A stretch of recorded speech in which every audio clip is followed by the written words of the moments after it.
Hechos 17:22. Hoy vamos a darle seguimiento, hermanos. Y quiero tratar esta parte de la vida de Pablo en cuanto a lo que fue su disertación o su discurso en el Areópago. Verso 22, dice la letra: Entonces Pablo, puesto en pie en medio del Areópago, dijo: Varones atenienses, en todo observo que sois muy religiosos, porque pasando y mirando vuestros santuarios, hallé también un altar en el cual estaba una inscripción al Dios no conocido, al que vosotros adoráis, pues sin conocerle es quien yo anuncio. Bien, hermanos, saben que este discurso o esta disertación de Pablo, hermanos, en el Areópago, durante este viaje que tuvo en Atenas, es uno de los pasajes más relevantes de la vida de Pablo mientras pasaba por Atenas, en esta época, hermanos. Atenas, pues, no tenía la misma importancia como años anteriores, ¿verdad?, en cuestión de la economía o la política, pero sí, hermanos, seguía siendo una metrópoli muy importante, sí, en cuanto se refiere a lo que es la cultura griega y el centro, hermanos, de lo que eran las escuelas de filosofías y símbolos, hermanos, de la religión helénica. ¿Qué es esto? Qué bueno que me lo preguntan. Helenismo, hermanos. Helenismo es un periodo en la historia de la cultura griega que abarca, hermanos, desde el tiempo en que murió Alejandro Magno, Alejandro el Grande, hasta donde se eleva o donde viene ahora el Imperio Romano a tomar el lugar, ¿sí?, en el primer siglo antes de Cristo.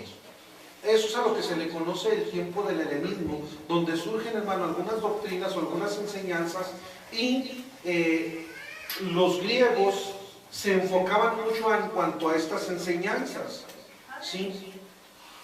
En ese tiempo, hermanos, se practicaba mucho el politeísmo, o sea, había muchos dioses, muchas deidades que ellos tenían, ¿sí?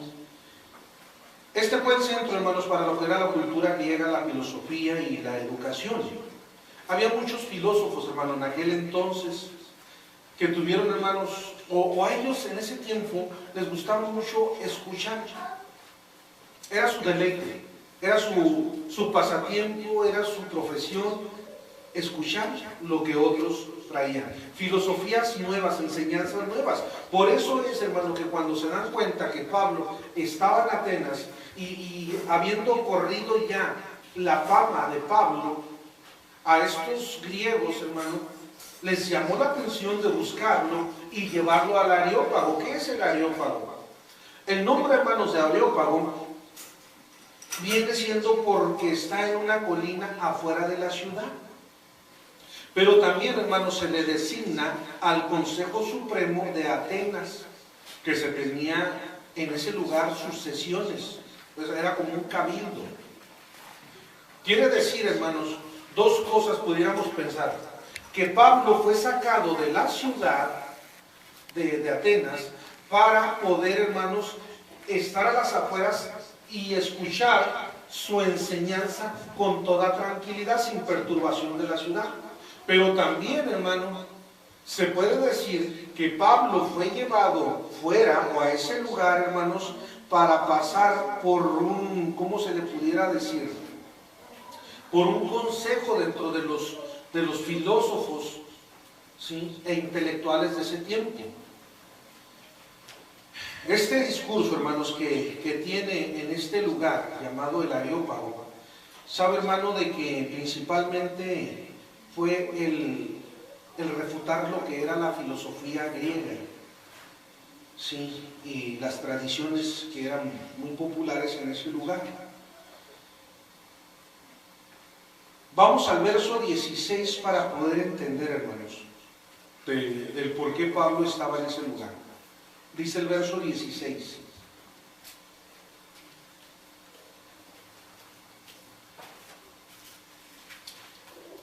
Mientras Pablo los esperaba en Atenas, ¿a quién les esperaba? Esperaba a Silas y a Timoteo. ¿Por qué? Ahorita vamos a entender esto. los esperaba en Atenas, su espíritu se enardecía viendo la ciudad entregada a la idolatría. Así que discutía en las sinagogas de los judíos y piadosos y en las plazas cada día con los que concurrían. Bien, cuando sucede esto, hermanos, ¿se acuerdan que estuvieron en la casa de Jackson y fueron a buscarlos para, pues de cierta manera, apedrearlos o matarlos? No sé qué querían tal vez hacer o hasta dónde era su pensamiento, por el hecho de que estaban trastornando las casas, ¿se acuerdan? Entonces, como Pablo, hermanos, él ya estaba fuera de Berea, Berea y Atenas pues estaba cerca, relativamente estaba cerca. Entonces él se sale, pero Silas y Timoteo, hermano, no eran tan amenazados, vaya. No andaban persiguiéndolos como perseguían a Pablo. De modo de que ellos se quedaron un tiempo más en ese lugar. Pero Pablo los estaba esperando en Atenas para seguir su viaje misionero. Y mientras esto sucedía, hermanos, pues él salía y contemplaba lo que era la ciudad, la construcción, cómo estaba la organización, la economía, la política, las religiones, en fin, todo. Decíamos desde un principio, ¿verdad?, que Pablo era un amante, ¿verdad?, a la enseñanza, al estudio, a la lectura. Y pues, hermanos, salía Pablo a conocer cómo era este lugar. Pero resulta,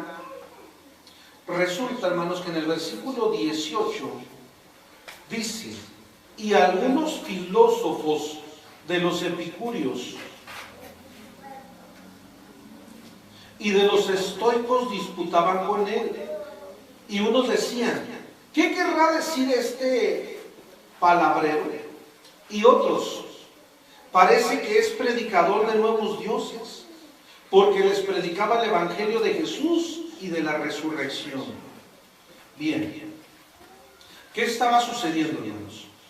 Estos filósofos que vivían en ese tiempo, hermano, tenían una serie de enseñanzas muy distintas. ¿Cómo qué? ¿Qué enseña la filosofía en sí, hermanos? La palabra filosofía es un componente de dos vocablos, filos y sofía, que viene siendo sabiduría. Pero, hermanos, filos, esta palabra, ¿verdad?, filosofía, es sabiduría, pero es amar la sabiduría, pero no la sabiduría divina, sino la sabiduría del hombre, la que el hombre está creando. ¿Qué enseñanzas había entonces en estas personas? Miren, enseñaban que la humanidad, el universo y todo lo que existe y se conoce y se compone solo es materia y energía, configurando dentro de su forma presente, llegando a ser pura casualidad todo lo que en ello hay. Enseñaban que los seres humanos no han sido creados por un Dios personal, sino que son el producto de un proceso casual y evolutivo, llegando a ser lo que hoy son en el día. Rechazaban la creencia de un Dios personal e infinito y negaban la Biblia como inspiración de parte de Dios y como la revelación de Dios a la raza humana. Fíjese lo que ellos enseñaban. Sostienen que no hay conocimiento aparte del descubrimiento humano y de la razón humana. Determina la ética apropiada para la sociedad, de modo que el ser humano se convierte en la autoridad suprema. Procura modificar o perfeccionar la conducta humana mediante la educación, la redistribución económica, la psicología moderna y la sabiduría humana. Enseña que las personas deberían aprender a contender con la muerte y con las dificultades de la vida sin creer en Dios ni depender de Él. Fíjese lo que enseña la filosofía, o parte, hermano, de lo que son las bases. La filosofía, entonces, pudiéramos decir, hermanos, que es dirigida y originada por Satanás. Y es una expresión, hermanos, de la mentira de que los seres humanos pueden o podemos depender de Dios. Sí, la Biblia identifica a los filósofos como los que cambiaron la verdad de Dios por la mentira, honrando y dando culto, hermano, a las criaturas antes que al Creador, según lo que nos enseña en Romanos 1:25. Ahora, hermanos, ¿qué es lo que sucede aquí?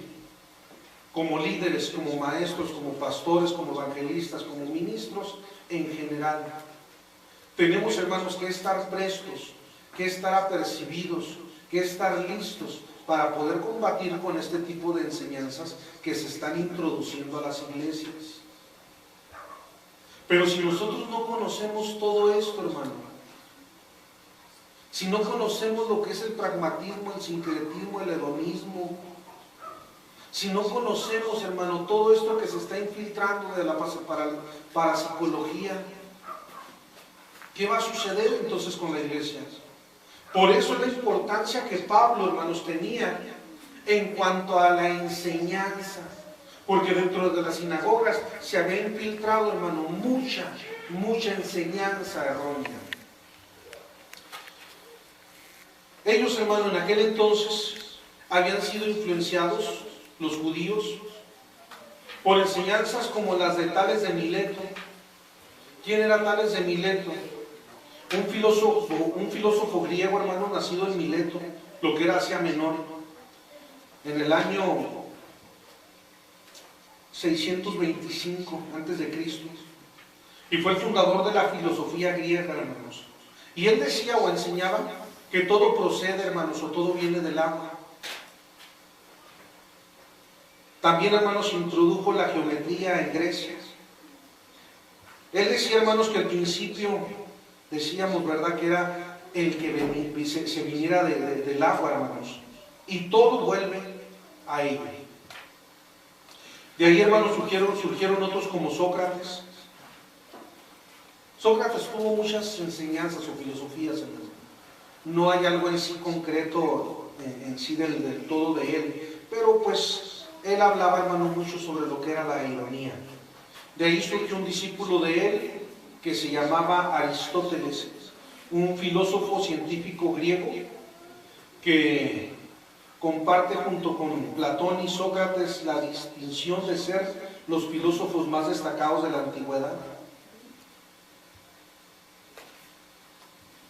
Y de aquí, hermanos, nada más voy a tratar lo que es otro filósofo que surge, y de aquí es donde me quiero basar para hablar de los epicúreos. Epicuro, hermanos, él nació en el año 341 en Atenas y fue un filósofo griego, fundador de la escuela que lleva su nombre. Los aspectos más destacados de su doctrina son el hedonismo racional y el atomismo. Mire, y lo que es el hedonismo, hermanos, ahorita se ha infiltrado mucho en las iglesias, es lo que más hay, el hedonismo. Ahorita les explico qué es esto. Defendió una doctrina basada en la búsqueda del placer, la cual debería ser dirigida por la prudencia. Se manifestó en contra del destino, de la necesidad y del recurrente sentido griego de fatalidad. Fíjese, la naturaleza, según Epicuro, está regida por el azar, entendiendo como ausencia de casualidad. Solo así es posible la libertad, sin la cual el hedonismo no tiene motivo de ser. Entonces, hermano, cuando se habla del hedonismo, es vivir, pero vivir bien mientras tenga vida. ¿Qué sentido tiene, hermanos, vivir pocos años y vivirlo sufriendo? Tenga lo que quiera tener, ¿sí? Hágalo, hermanos, sin cargos de conciencia, porque al fin un día usted va a morir, y de qué sirvió entonces que haya vivido, hermanos, con sufrimiento. De aquí, hermanos, surgen ya después, más actuales, surgen otros filósofos como René Descartes. Ya estamos hablando del año 1596 al año 1650. Él enseñaba lo que era el racionalismo, ¿sí? Y este hombre, hermanos, una de sus teorías fue la duda metódica. Y esta, hermanos, no era una simple duda como ejercicio, Tampoco debe relacionarse con la duda estéril del escéptico sistemático. Lo que Descartes pretende, hermanos, convertir en duda es en un método. Forzar la duda hasta sí mismo, los límites, ¿sí? Hacerlo explotar en una palabra, hermanos. A buscar el sentido de las cosas y no hallarla. Y después, hermanos, como no encontró la respuesta, ¿qué sentido tiene seguir viviendo? De ahí muchos terminan hasta suicidándose. David Hume, en el año 1711, él, hermanos, enseñó lo que era el empirismo, que es un movimiento filosófico, hermanos, que continúa de cierta manera en las universidades. Dicho movimiento es enemigo de los argumentos y defensos del conocimiento sensible e inmediato de la naturaleza. En fin, hermanos, aquí vamos a llegar a muchos, ¿sí? Y me llama la atención, hermanos, uno de los últimos grandes filósofos que fue conocido, que fue Friedrich Nietzsche. En 1844 nació este hombre que fue un filósofo, poeta, músico y filólogo alemán, considerado, mire, como uno de los padres de la filosofía moderna y de los pensadores modernos más influyentes del siglo XIX. Realizó una crítica exhaustiva, hermanos, de la cultura, la religión y la filosofía occidental, mediante la desconstrucción de los conceptos que las integran, basada en un análisis de las actitudes morales, tanto positivas como negativas, hacia la vida. Este trabajo afectó profundamente a generaciones posteriores de teólogos. ¿Sí escuchó? De teólogos, filósofos, sociólogos, psicólogos, poetas, novelistas y dramaturgos. Y una de sus famosas frases, hermano, fue que Dios ha muerto. Y añadía, y apesta. Este hombre murió, hermanos, en un centro psiquiátrico, loco y lleno de enfermedades. Hombres, hermano, hombres como Hitler, era un apasionado lector de Friedrich Nietzsche. Pregunto, ¿cómo terminó este hombre? ¿Se fijan hasta dónde estaba llegando, hermanos, la situación a la cual se estaba enfrentando Pablo?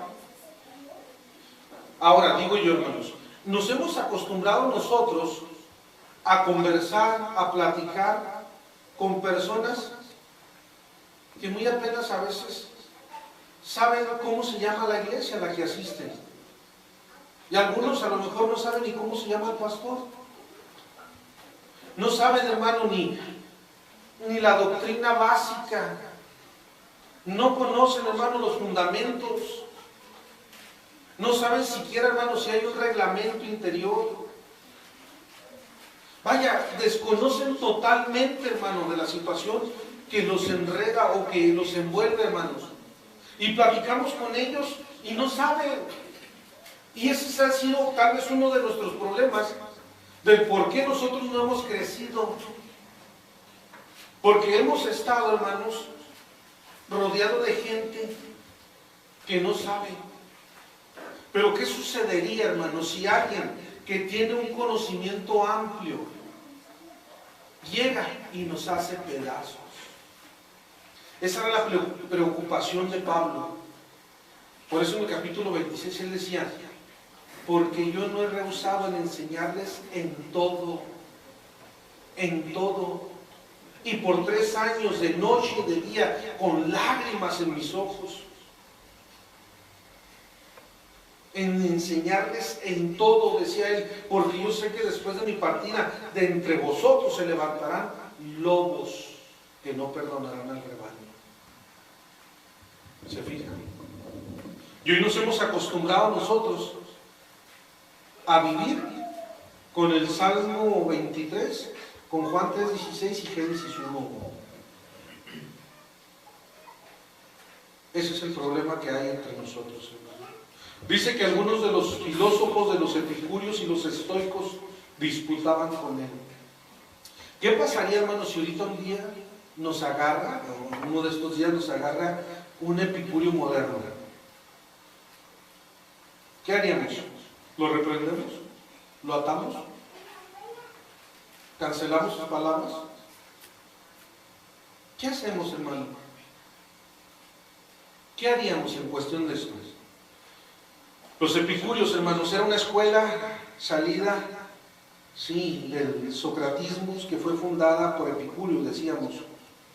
Fíjese, ellos pensaban que los dioses vivían en un mundo feliz sin preocuparse de nada de lo que los seres humanos se preocupan. Por tanto, no tenía sentido buscar sus favores mediante sacrificios o conocer su voluntad mediante la adivinación. Y ponga atención a lo que le voy a decir porque enseguida lo va a identificar. Buscaba la felicidad, pero como voluntad de gozar. Pero no como voluntad de gozar, sino como superación de ataduras y pasiones que generaban sufrimiento. Pregonizaban, hermanos, el ascetismo y el desapego como medida para alcanzar la verdadera felicidad. Ahora, ¿cuáles son los métodos, hermano, del ascetismo? ¿Qué es esto? El ascetismo, hermanos, o algunas de las prácticas que se llevan a cabo, por eso le digo, todo esto se ha infiltrado dentro de la iglesia.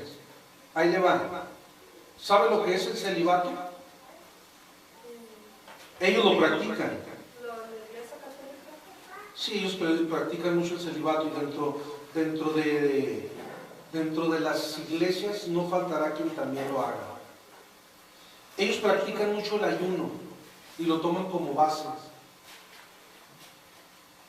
Platicaba hace días con un pastor y le decía, hermano, ¿cómo está la situación en su iglesia? No, hermano, pues ahí vamos echándole ganas. Mire, ya empieza a llegar la gente. Y yo pues ahí estoy, mire, yo de hecho, pues yo no soy pastor, a mí me pusieron y si más adelante Dios sabe y quieren mandar otro pastor que sepa más, pues que lo manden. Fíjese qué mentalidad tan mediocre. Digo, ¿y usted cómo se prepara, hermanos? ¿Cómo le hace para prepararse? No, hermano, yo ayuno de domingo a domingo. Desde las 6, 7 de la mañana que me levanto hasta las 3 de la tarde. Esa es mi manera de prepararme. Y digo, ¿y luego, hermano, qué sucede? No estudia, no, hermano, yo con el ayuno tengo. ¿No será ascetismo esto? No estoy diciendo que no ayune, hermano. Y me dice, no, hermanos, es que la Biblia dice que este género no sale sino solamente con ayuno y oraciones. Pudiera ser, hermanos, que se esté introduciendo una enseñanza de ascetismo dentro de la iglesia. La postura erguida, los periodos de silencio, esto se practica mucho en los encuentros. El desempeño de las tareas desagradables y la retirada de la compañía humana. Esto, hermano, de lo que es la retirada de la compañía humana, estamos hablando de los monasterios. Apartarse totalmente de la gente para no contaminarse del pecado. Se cree que en estas prácticas, poco a poco, sin elemento espiritual de una persona, de las demandas del cuerpo, hermanos, una vez que el control se ha logrado, una armonía de toda persona se experimenta. Las formas de automutilación, flagelación y la castración se han utilizado en las prácticas extremas del ascetismo. Los partidarios, hermano, del jainismo de la India, a veces incluso se mueren de hambre en la lucha por la santidad. Fíjese, en muchas religiones, hermano, las personas individualmente o en grupo viven una forma totalmente ascética. ¿Esto solamente pasa en la iglesia tradicional o en la iglesia católica o en la iglesia romana? No, hermano. Muchas de estas cosas las están practicando dentro de la iglesia evangélica. ¿Sabe por qué? Por la falta de conocimiento. Todo lo quieren arreglar ayunando. Si el ayuno, hermanos, así como ellos lo quieren poner, solucionar las cosas, los budistas ya hubieran cambiado el mundo. Si hay alguien que ora y ayuna, son los budistas. Hermano, yo conozco bastante gente católica, pero no veo que hagan eso. Ellos nada más asisten y regresan a casa. Bueno, hay de católicos, igual. Conozco muchos cristianos que ni Biblia tienen. En fin. Los estoicos. ¿Quiénes son los estoicos? Esta era, hermanos, otra escuela filosófica fundada por Zenón, originado de Chipre, y muerto, hermanos, a mediados del siglo III a.C. Contra el idealismo de Platón insistía en la materialidad de los seres, incluía en la alma humana, sin negar, hermanos, los dioses tradicionales. Pensaban que el universo, o sea, lo que es el cosmos, es gobernado por una razón todopoderosa, lo que es logos, de lo que es, hermanos, todo el ser humano posee una simiente de su propia razón. En el plano moral invitaba a sus seguidores a vivir según la razón, siendo dueños de sí mismos e indiferentes al placer y al dolor. ¿Se fija que es un contraste? Lo que eran, hermanos, los estoicos a lo que eran los epicúreos. Es un contraste, hermano, de enseñanzas. Y Pablo tuvo que aprender, hermanos, a conocer todo esto para poder refutar sus enseñanzas. Dice el verso 18: y algunos filósofos de los epicúreos y de los estoicos disputaban con él, y unos decían: ¿qué querrá decir este palabrero?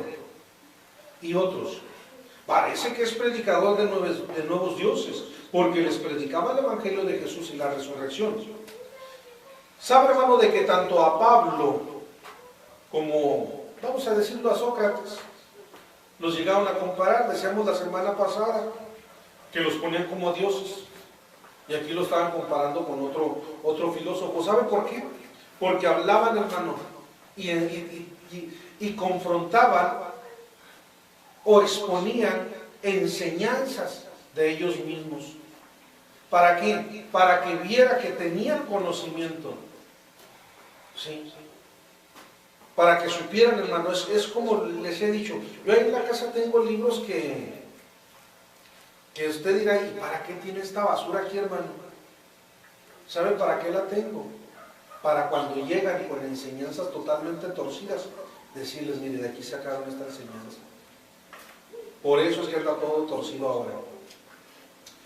Bien, verso 22 dice: entonces Pablo, puesto en pie en medio del Areópago, dijo: varones atenienses, en todo observo que son muy religiosos, porque pasando y mirando vuestros santuarios, hallé también un altar en el cual estaba esta inscripción: al Dios no conocido, al que vosotros adoráis, pues sin conocerle, es a quien yo anuncio. Pablo entonces, hermanos, está recalcando o remarcando lo que era la religiosidad de los atenienses. Él había tenido en su tiempo, hermanos, de salir al Areópago y empezar a ver todas las deidades, la edificación de esas imágenes, pero había visto, ¿verdad?, que había solamente la base con la inscripción al Dios no conocido, pero que no tenía nada. Y es ahí donde Pablo, hermanos, va a hablar y va a enseñar sobre lo que es la religiosidad. O sea, religiosidad pues es una atadura, es una ligadura. Ellos estaban ligados a dioses, a deidades paganas. Y a veces a nosotros nos dicen: es que usted es bien religioso. ¿A alguien le ha dicho así? ¿A quién le han dicho? Es que usted tiene mucha religión, o usted es bien religioso. Y hay veces que nos dicen: ¿y usted de qué religión es? ¿Sí le han dicho alguna vez así? ¿Y qué es lo que hacemos para que vean, mire, hasta dónde llegamos? Cuando nos dicen: oiga, ¿y usted qué religión es? No, yo no tengo religión. Religión aquellos que están allá hincados y dándose golpes de pecho. Yo no tengo religión, yo tengo un cambio de vida. Oiga, hermano, y a veces dice, espere, no le dije otra cosa. Simplemente le pregunté que qué religión es. Es que yo no practico religión, yo practico un cristianismo, un cambio de vida. O sea, fíjese, hermano, hasta dónde llegamos a veces. Nada más por la falta de conocimiento. Religión es ligar. Y si a usted le están preguntando, ¿usted de qué religión es? Usted simplemente contésteles, soy cristiano, porque estoy ligado a Cristo. Y si le dicen, es que usted es bien religioso, sí, porque estoy bien religado a Cristo. Eso es lo único que le están preguntando. Así que usted no se enoje, hermano, cuando la próxima vez que le digan, ¿y usted de qué religión es? ¿O a quién está ligado? ¿Con quién está ligado? Es en otras palabras lo que le están preguntando. ¿Usted a quién está ligado? Pero hay veces que no sabemos, hermano, y enseguida explotamos por la falta de conocimiento, nuevamente. Sí. Entonces, hermanos, aquí, vaya, Pablo ahora tenía que enfrentarse con estos filósofos, que no eran cualquier persona, hermano. No eran cualquier persona, y a veces uno se enfrenta con este tipo de personas, y cuando uno se queda callado lo hacen pedazos, hermano. Verso 24. El Dios que hizo el mundo y todas las cosas que en él hay, siendo Señor del cielo y de la tierra, no habita en templos hechos de manos humanas, ni es honrado por manos de hombres, como si necesitase de algo, pues Él es quien da a todos vida y aliento y todas las cosas. La afirmación, hermanos, del Dios creador se basa entonces en Isaías 42:5, a lo que él estaba mencionando. Y en Isaías 42:5 dice, así dice Jehová Dios, creador de los cielos y el que los despliega, el que extiende la tierra y sus productos, el que da alimento al pueblo que mora sobre ella, y espíritu a los que por ella andan. Es a lo que está hablando, hermanos, de que Dios es el que está sobre todo el mundo. Si Dios entonces, hermanos, es el creador de todo, no es posible entonces que Dios pueda habitar en un templo, así como ellos se la pasaban construyendo templos para sus deidades. No se puede entonces, hermano, tener a un Dios tan grande y creador de todo dentro de un templo. Verso 26. Y de una sangre que ha hecho todo el linaje de los hombres, para que habiten sobre la faz de la tierra, y les ha prefijado el orden de los tiempos y los límites de su habitación, para que busquen a Dios, si en alguna manera, palpando, puedan hallarle, aunque ciertamente no está lejos de cada uno de nosotros. Mire, quiero que escuche lo que voy a leer. Escuchen, y le voy a preguntar, ¿dónde está esto? Dice, porque en él vivimos, y nos movemos, y somos. Como algunos de vuestros propios poetas también han dicho. Dice, como algunos de vuestros poetas, retomo. Como algunos de vuestros propios poetas también han dicho. Porque en linaje suyo somos. Siendo pues linaje de Dios, no debemos pensar que la divinidad sea semejante a oro o plata o piedras, escultura de arte y de imaginación de hombres. ¿Le halla usted o le encuentra algo que esté fuera de la palabra de Dios en lo que leímos? ¿No hay algo que esté fuera?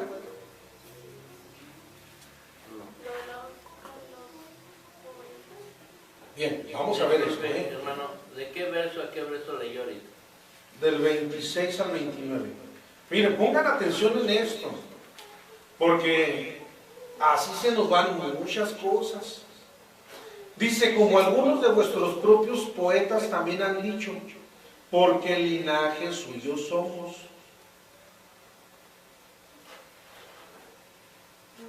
¿Quién dijo esto? David.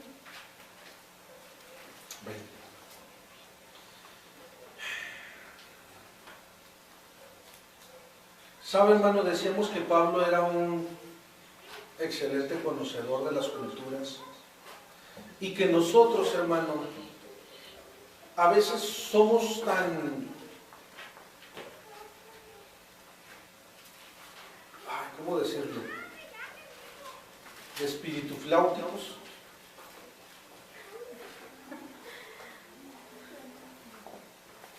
Y solamente Biblia leemos. Y decimos, es que yo pura Biblia, hermano. Es más, yo por eso no veo ni el fútbol, yo no veo novelas, yo no veo programas, yo ni el periódico leo. Yo no veo nada. Pura Biblia, pura Biblia. Si Pablo, hermanos, no hubiera conocido las culturas griegas, no hubiera podido confrontar a estos filósofos. Cuando él dice, hermanos, porque el linaje suyo somos, fíjese,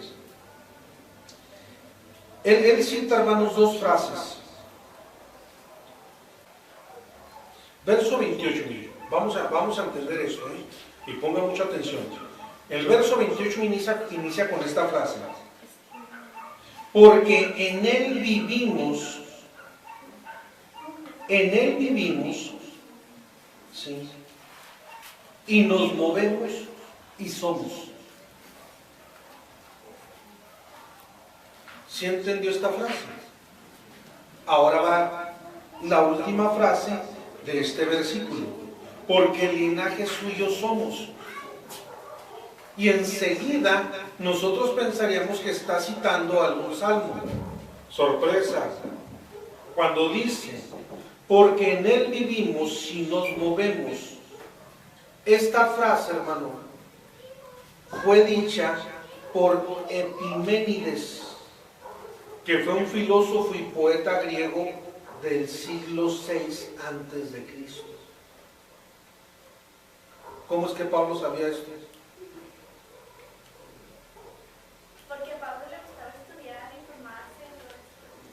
Él los estaba confrontando con su enseñanza, para que vieran que no estaban tratando con ningún indocto, para que vieran y entendieran que no estaban hablando, hermanos, ¿sí?, con un ignorante.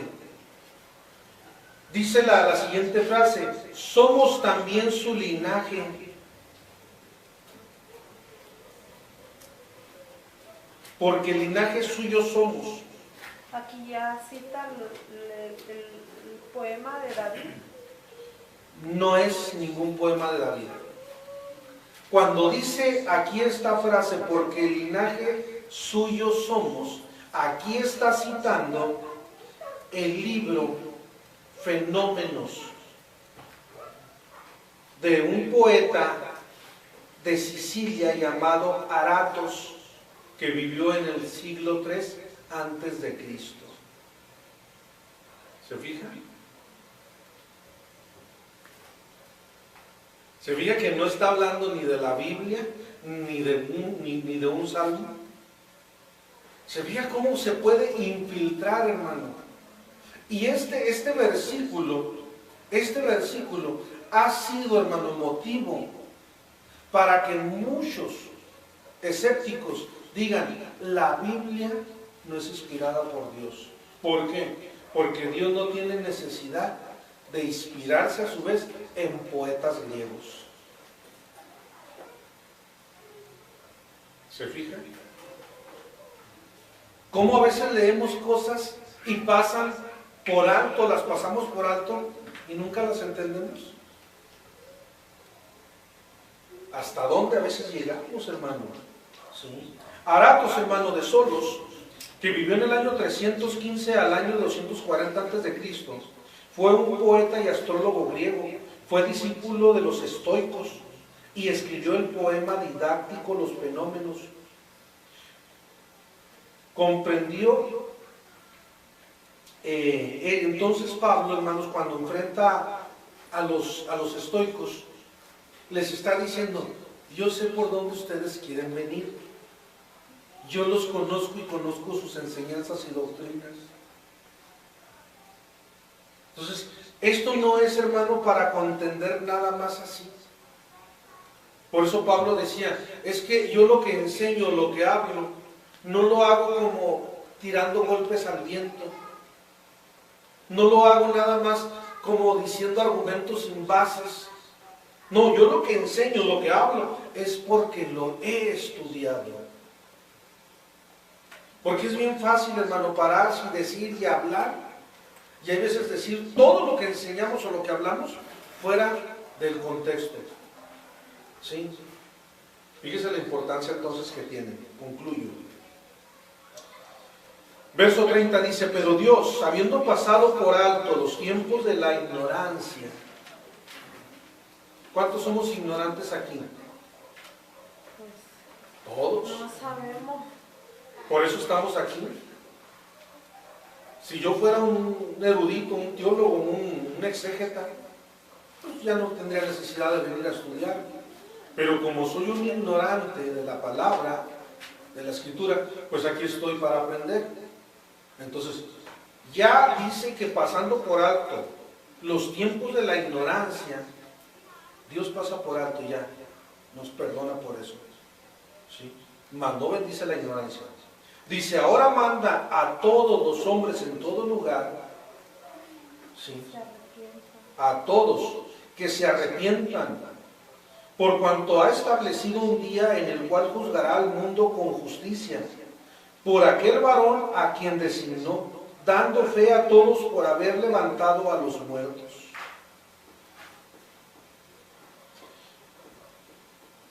Dice: dando fe a todos con haberle levantado de los muertos. Entonces, hermanos, ¿cómo se le puede decir? Este discurso o la disertación que Pablo tuvo en el Areópago, hermanos, básicamente fue comparar, digámoslo así, irónicamente, a los otros dioses que eran hechos de piedra, de madera, de metal, de piedras, pero que los tenían que cargar, que los tenían que llevar, que los tenían que trasladar, que tenían que atenderlos, con comparar a Dios o Jehová de los ejércitos. De cierta manera, hermanos, utilizó la ironía para hacer una comparación y enseñar verdaderamente, hermanos, que estas imágenes o estas esculturas, a fin de cuentas, no sirven de nada. ¿Sí? Y que Dios, hermano, que es el creador de todo, aún no necesita ni de nosotros. Y hay veces que pensamos que le estamos haciendo un favor a Dios. Hay veces que pensamos que si no vamos a la iglesia, Dios se va a poner triste. Hay veces que pensamos, hermano, que Dios necesita de mí. No, hermano. No. Él no necesita de nosotros. Hay muchos que pueden hacer lo que nosotros hacemos. Hay muchos que pueden hacerlo. Y desgraciadamente nosotros nos hemos conformado simplemente, hermanos, a venir, a estar, a congregarnos por rutina y por costumbre. Y nos hemos olvidado verdaderamente del propósito que tiene del venir a prepararnos para, en la enseñanza, para estar capacitados y salir afuera, hermanos, a pelear la batalla. Por eso es que los testigos de Russell, hermano, por eso es que los mormones, por eso es que los sabáticos, que los apostólicos, por eso es, hermano, que los niños de Dios y en fin, quien se ponga enfrente, hacen pedazos a todo aquel que no estudia. Y luego vienen y me dicen, hermano, es que ya supieron que Jesús tenía 3 esposas, no nomás una, sino 3 tenía. Y en fin, han sacado tantas enseñanzas y todas se las están creyendo, hermano. Ahora, ahorita me vienen a mí y me hablan y me dicen, es que Jesús, ¿quién fue Jesús? Sí. Yo nomás hago una comparación en ese Jesús débil, así como se plantea.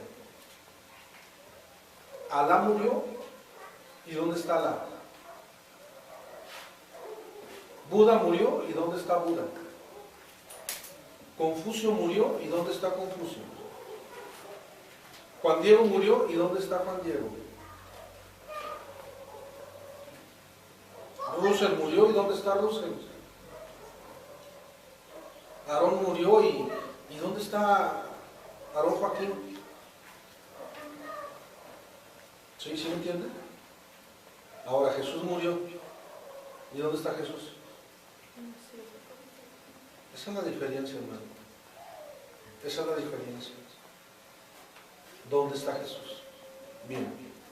¿Cómo debemos actuar entonces, hermano?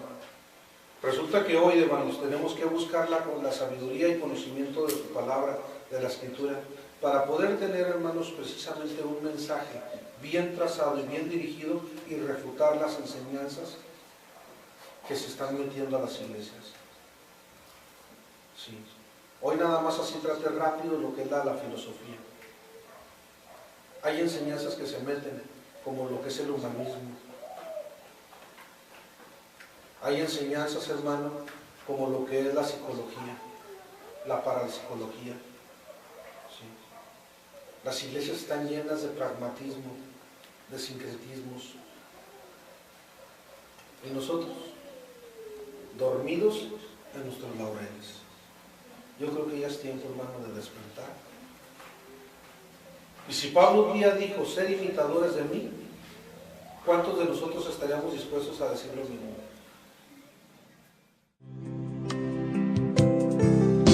Tú eres el alfarero y yo soy el barro. Moldéame, Señor, a tu imagen. Tú eres el alfarero y yo soy el barro. Moldéame, Señor, a tu imagen.